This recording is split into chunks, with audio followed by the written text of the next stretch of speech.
Ici Marc-André Pépin pour la télévision communautaire des Basques et du Haut-Pays. Et j'ai avec moi M. Maurice Vanet, le président fondateur des Compagnons de la mise en valeur du patrimoine vivant de Trois-Pistoles. Et pour nous parler en fait du festival de la 20e édition qu'il y a eu cette année. Bonjour M. Vanet, ça va bien? Salut. Ben oui, ça va bien, un peu frais ce matin.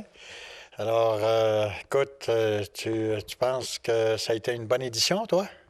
Moi, je pense que ça a été une bonne édition avec l'achalandage, puis avec aussi les invités, les compteurs qu'il y a eu au cours de ce festival-là. Qu'est-ce que vous en pensez? Ben écoute, je pense que ça a été la convergence de tout un tas de facteurs positifs. Une équipe du Tonnerre qui a travaillé fort depuis 6 mois à organiser ça. Les commanditaires locaux qui étaient engagés à nous supporter. Hydro-Québec qui était encore là au rendez-vous, des artistes engagés eux aussi, et le public de plus en plus performant, si je peux m'exprimer ainsi, parce que les artistes qui viennent ici en reviennent pas. C'est un public en or qu'on a vraiment. Tous les conteurs qui viennent ici d'Europe, du Québec, d'Acadie nous disent c'est incroyable. C'est un public qui est prêt à écouter différents styles de conteurs, qui est prêt à s'engager dans l'écoute. Donc, ça a été, le public était là, non seulement en qualité, mais aussi en quantité. Donc, ça a été une bonne édition. Et est-ce que vous pouvez nous parler un peu de votre équipe qui vous a soutenu au travers de ce projet-là? Bien, écoute, on a à la direction Frédéric et on a aussi 3 autres personnes à temps complet pendant la durée du festival. On a eu Josiane qui s'occupait des projets de Sépivard et aussi aux réseaux sociaux. On a eu Alexandra qui s'occupait des coms, plus particulièrement des coms, et à la réception, Françoise. Donc, c'était une équipe très attachée à ce qu'ils devaient faire, très motivée. Et ça a été une super. Je pense que, en grande partie, le succès est dû à ça, à tout un travail en amont qui s'est fait. Et est-ce que vous avez eu des commentaires au cours des derniers jours par rapport au festival, que ce soit des gens du public ou de la part des compteurs qui sont venus par la suite? Eh bien, écoute, j'ai reçu plein de communications des compteurs qui nous ont remerciés de l'accueil, qui nous ont remerciés de les avoir programmés.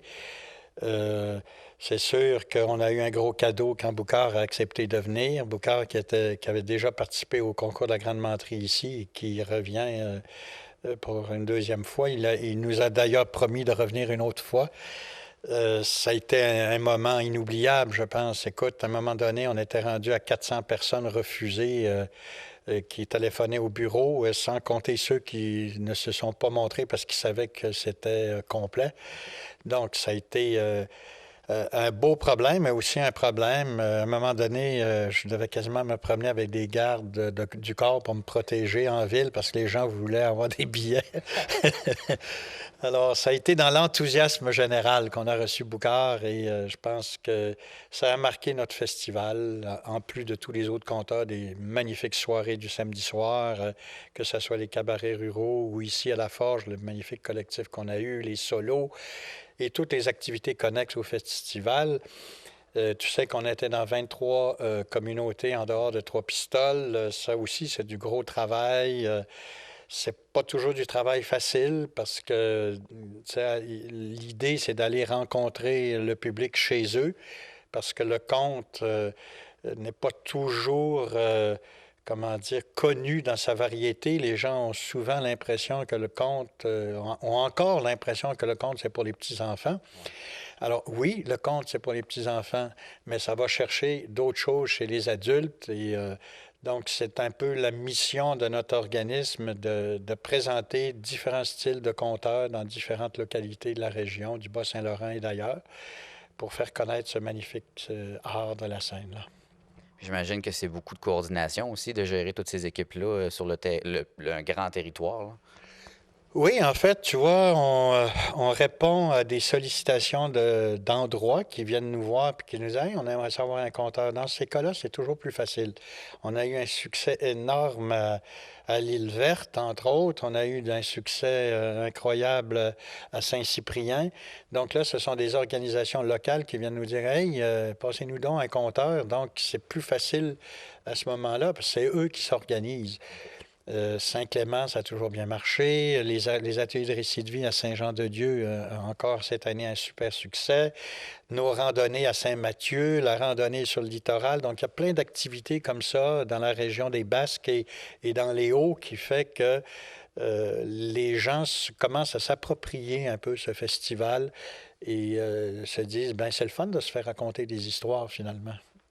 C'est une bonne chose que les gens s'approprient le festival, comme vous dites, là. Oui, ben c'est ça. C'est sûr qu'à d'autres endroits, c'est plus difficile. Les gens nous disent, ouais, ouais, OK, mais il n'y a pas l'engagement nécessaire dans le milieu pour que ça lève, pour que la pâte lève, tu vois. Alors, c'est un travail de longue haleine. Il y a des endroits où ça part d'un seul coup, d'autres, ben, il faut travailler un petit peu plus. Puis qu'est-ce qu'on vous souhaite pour la 21e édition? Eh bien, pour la 21e, je pense que là, on est en repos, mais déjà, je peux te dire qu'il y a déjà 4 gros spectacles de prévus, des spectacles originaux qui vont être faits pour la première fois à Trois-Pistoles. Donc, on travaille là-dessus déjà, même si on essaie d'être en repos, mais tu vois, on est encore très actif mentalement. Notre imagination déborde déjà pour le prochain festival. C'est sûr que on n'aura pas des grands événements comme l'événement majeur du festival qui a été le marathon. Je pense pas qu'on ait ce genre d'événement-là pour le 21e. C'est un événement très spécial qu'on a conçu de longue haleine. Faire un best-of des contes québécois, ça s'était jamais fait. Donc, ça a été un gros succès. Tu as vu, le monde est arrivé ici dès l'ouverture des portes à 2 heures de l'après-midi, puis ça a roulé à pleine capacité jusqu'à 11 heures le soir. Ça a dépassé notre espoir là-dessus. Donc, c'est évident qu'il n'y aura pas ce genre de grand événement, mais on va continuer à travailler dans les villages et villes aux alentours. On va avoir encore de la programmation là-bas. On va avoir une forte programmation à Trois-Pistoles, peut-être un peu plus resserrée sur une semaine. Et puis, il y aura la grande publication du marathon publié par Oui-Dire en France. Donc ça va laisser des traces de cet événement-là. Je pense que ça va sortir en 2017. Il va y avoir 4 CD des conteurs qui ont passé ici. Et vous avez collaboré à ça, on vous remercie. Et puis voilà, donc on travaille déjà sur ça. Et puis en plus, bien à la Forge ici, on va continuer à avoir de l'impro, des projections de films, de la danse, toutes sortes d'autres activités. Probablement qu'on va continuer à faire des spectacles de musique à la Forge. Donc c'est bien parti déjà pour 2017. C'est une bonne chose. Est-ce qu'on vous souhaite en fait, on vous le souhaite, un 20 ans à venir? Ah ben, c'est bien gentil, mais je ne suis pas sûr que moi je vais être encore là. Ben, j'espère, là, en tant que spectateur. Merci. Merci beaucoup, M. Vanet.